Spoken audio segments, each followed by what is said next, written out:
साथियों नमस्कार, मैं सतीश तिवारी। आज हम बात करने वाले हैं मुख्यमंत्री किसान कल्याण योजना के बारे में। जी हाँ, वही जो 2-2 हजार की 3 किस्तें एक साल के अंदर हर किसान के खाते में आती हैं।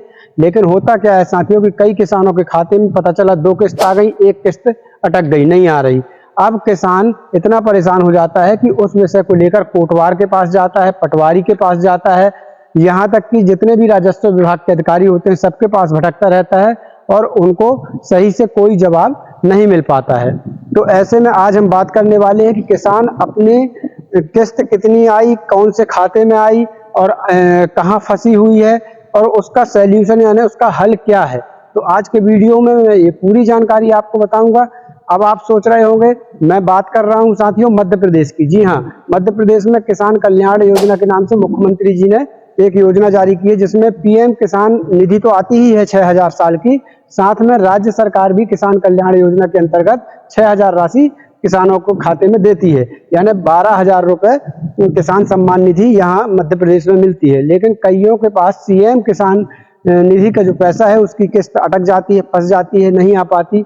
तो उसको हमको कैसे सॉल्व करना है और कहाँ पर आप चेक कर सकते हैं कि किस तारीख को कौन सी सम्मान निधि का पैसा आया और आया है या नहीं आया है, फंसा हुआ है क्या, किस खाते में आ रहा है, पूरी डिटेल्स आज के वीडियो में बताऊंगा। तो साथियों इस वीडियो में बने रहिएगा। तो चलते हैं सीधे आप वीडियो की तरफ। साथियों सीएम किसान सम्मान निधि की जो 3 किस्तें 2-2 हजार रुपए की साल में आती हैं उसमें हमारे कई किसान भाइयों की कई किस्तें अटक जाती हैं, पेंडिंग में हो जाती हैं। अब वो क्यों पेंडिंग में हो जाती हैं तो उसके बाद किसान भाई कोटवार के, पटवारी के, जमाने के सभी अधिकारियों को चक्कर लगाते हैं, फिर भी उनका काम नहीं हो पाता। तो आज की वीडियो में हम जानेंगे कि हम अपने सीएम किसान सम्मान निधि की जो किस्तें होती हैं उनका स्टेटस कैसे चेक कर सकते हैं, कैसे पता लगा सकते हैं कि आखिर कमी कहाँ है, क्यों पेंडिंग में या अटकी हुई किस्तें हमारी क्यों हैं। तो क्योंकि साथियों ये मैं बात कर रहा हूँ मध्य प्रदेश की। मध्य प्रदेश में क्या होता है कि प्रधानमंत्री किसान सम्मान निधि की राशि जो 6000 मिलती है वो तो मिलती ही मिलती है, प्लस यहाँ पर राज्य सरकार भी अलग से 6000 रुपए किसानों को देती है। तो यहाँ पर टोटल किसानों को 12000 रुपए साल के मिलते हैं, जिसमें से मुख्यमंत्री किसान सम्मान निधि की कई बार किस्तें क्या होती है, कई किसान भाइयों की अटक जाती हैं। तो वो क्यों अटकती है, किस कमी के कारण अटकती हैं, आज की वीडियो में हम पूरी चीज समझेंगे और उनका हल क्या है, आखिर सोल्यूशन क्या है वो भी हम इसमें समझेंगे। तो इसमें हमको चले जाना है सबसे पहले गूगल पर। यहां जाके आप सर्च करेंगे sara.mp.gov.in, ये सर्च करेंगे। अगर साथियों आप यहां से ये सर्च नहीं कर पा रहे हैं तो मैं इसकी लिंक अपने डिस्क्रिप्शन में दे दूंगा, आप वहां पर टच करेंगे और सीधे इस वाले पेज पर आ जाएंगे। अब साथियों यहां पर आने के बाद आपको सबसे ऊपर ही ये वेबसाइट नजर आएगी, इस पर आपको क्लिक कर देना है। इस पर आप जैसे ही क्लिक करेंगे साथियों इस प्रकार का एक पेज आपके सामने खुलेगा। आप नीचे स्क्रॉल करते जाएंगे तो यहाँ पर आपको एक ऑप्शन दिख जाएगा, मुख्यमंत्री किसान कल्याण योजना हितग्राही स्थिति। इस पर आपको क्लिक कर देना है। तो चलिए इस पर क्लिक करते हैं। इस पर हम जैसे ही क्लिक करेंगे हमारे सामने कुछ इस प्रकार से इंटरफेस आ जाएगा। यहाँ पर देख लीजिए, यहाँ पर हम 3 प्रकार से अपनी सीएम किसान सम्मान निधि का स्टेटस देख सकते हैं। पहला तो आधार नंबर से देख सकते हैं, आधार नंबर डालकर, दूसरा बैंक खाता नंबर डालकर देख सकते हैं और तीसरा पीएम किसान आईडी डालकर देख सकते हैं। तो इसमें जो सबसे अच्छा ऑप्शन हमको लगा वो यही लगा कि हम आधार नंबर डालकर देखें, क्योंकि आधार कार्ड अधिकतर ज्यादातर लोगों के पास रहता ही है और सब जगह अवेलेबल रहता है। तो अब आपको यहाँ पर अपना आधार कार्ड का नंबर डाल देना है, इस कैप्चा कोड को सेम टू सेम यहाँ पर डाल देना है और सर्च करने पर क्लिक कर देना है। यहाँ पर हमने अपना आधार कार्ड नंबर डाल दिया है, कैप्चा कोड डाल दिया है। अब हम सर्च करने पर क्लिक करते हैं। सर्च करने पर हम जैसे ही क्लिक करते हैं साथियों तो नीचे आप देख पाएंगे यहाँ पर आपकी पूरी डिटेल्स आ जाएगी, आपका नाम आ जाएगा, आपका आधार नंबर के लास्ट के 4 अंक दिख जाएंगे, आपका बैंक का नाम, ग्राम का नाम, आपकी खेती कहाँ पर है, पूरा सब कुछ यहाँ पर आपको दिख जाएगा। अब एक चीज यहाँ ध्यान रखिए साथियों, यहाँ पर और नीचे जब आप यहाँ पर जाएंगे तो यहाँ पर आपको आपकी किस्तों की जानकारी यहाँ पर दिख जाएगी। यहाँ नीचे किस्तों की जानकारी दिख जाएगी साथियों और यहाँ ऊपर आपको पर्सनल यहाँ पर जानकारी पूरी दिख जाएगी। ये मैंने सुरक्षा कारणों से ब्लर किया हुआ है, बाकी आपको समझाने की मैं पूरी कोशिश कर रहा हूँ। तो जब हम नीचे आएंगे साथियों यहाँ पर तो यहाँ हमारी किस्तों की सभी जानकारी यहाँ मिल जाती है। अब यहाँ पर आप देख लीजिए, यहाँ पर जो है हमको किस महीने से किस महीने की किस्त मिल रही है वो दिख जाता है, वर्ष दिख जाता है किस वर्ष की है, पटवारी द्वारा कब सत्यापन किया गया वो दिख जाता है, तहसीलदार द्वारा अनुमोदन दिख जाता है और भुगतान आदेश दिनांक भी दिख जाता है ना। ये सब भुगतान स्थिति, ये देखिए आप सक्सेस यहाँ पर दिख जाता है, यानी सक्सेस का मतलब है हमारे खाते में राशि आ चुकी है। साथ ही यहाँ आगे आएंगे तो हमको ये पूरा बैंक नंबर दिख जाएगा, कौन सी बैंक में राशि जा रही है वो दिख जाएगा, और यहाँ पर आधार बेस्ड लिखा हुआ है, यानी आधार बेस पर ये हमारा भुगतान हो रहा है। तो ये यहाँ से आप, मैंने जो बताया, यहाँ से आप अपनी किस्तों के पूरे स्टेटस यहाँ से देख सकते हैं।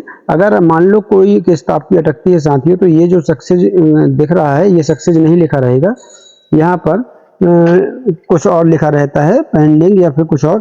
तो यहाँ पर सक्सेस अगर लिखा है तो मतलब आपकी किस्त आ चुकी है। अब मैं उन साथियों के लिए बताता हूँ साथियों की जिनकी किस्त अटक जाती है, उनके में क्या लिखा रहता है। ये तो मैंने बता दिया कि ये यहाँ पर कोई भी किसान अपना आधार कार्ड नंबर डालकर ये पूरी आप अपनी जो है डिटेल्स यहाँ पर किस्तों की जानकारी, ये जो दिया हुआ है किस्तों की जानकारी, तो ये पूरी आप अपनी जानकारी देख सकते हैं। ये सितंबर टू मार्च, ये देखिए सितंबर टू मार्च, अगस्त टू नवंबर, दिसंबर टू मार्च, यहाँ पर ये महीना टू महीना, किस महीने से किस महीने किस्त है, पूरा सब कुछ डिटेल्स यहाँ दिया रहता है।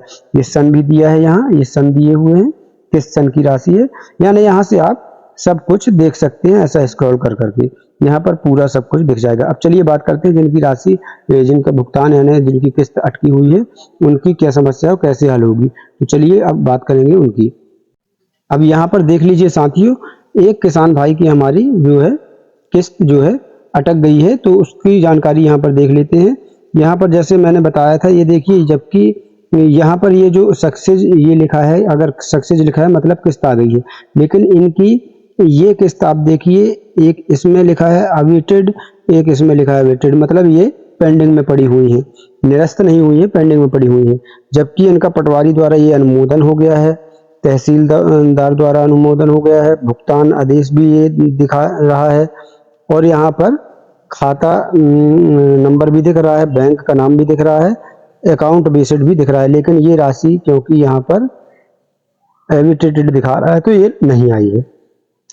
अब साथियों यहाँ पर देख लीजिए, एक चीज आप यहाँ पर गौर कीजिए, इनका जो मामला है किसान भाई का, उसमें आप एक चीज का गौर कर लीजिए थोड़ा सा।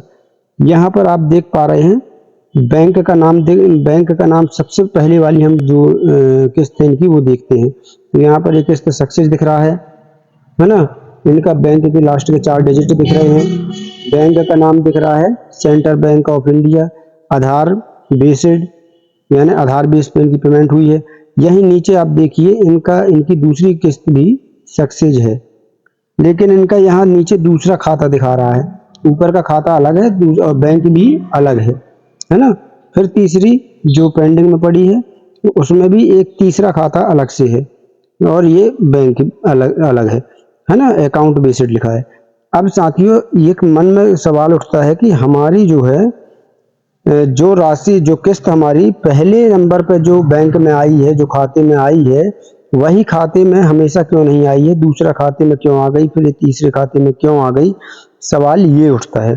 तो यहाँ पर एक चीज मैं आपको क्लियर कर दूं साथियों, क्या होता है आजकल जो भी राशि आ रही है डीबीटी के माध्यम से आ रही है।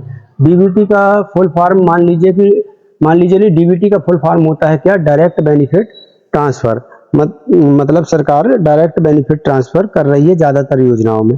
तो डायरेक्ट बेनिफिट ट्रांसफर में वो मतलब ऐसा नहीं रहता कि किसी एक ही, अगर आपके एक से ज्यादा खाते हैं तो किसी भी खाते को वो ले सकता है, उसी में राशि आपकी डाल सकता है।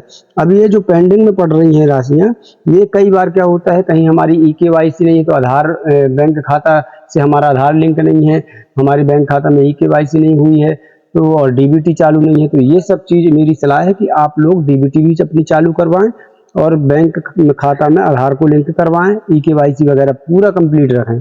और अगर ये सब कुछ आपका कंप्लीट है तो फिर आपको दिक्कत नहीं आएगी, और ये राशि जो है ये निरस्त नहीं होती है, ये मतलब पेंडिंग में है। जैसे ही यहाँ सब कुछ आपके खाते में ठीक हो जाएगा, वैसे ही ये राशि आपके खाते में तुरंत आ जाएगी। अब साथियों एक चीज मैं बता दूं कि डीबीटी जरूर से चालू करवाएं, क्योंकि हर योजना में डीबीटी लग रही है।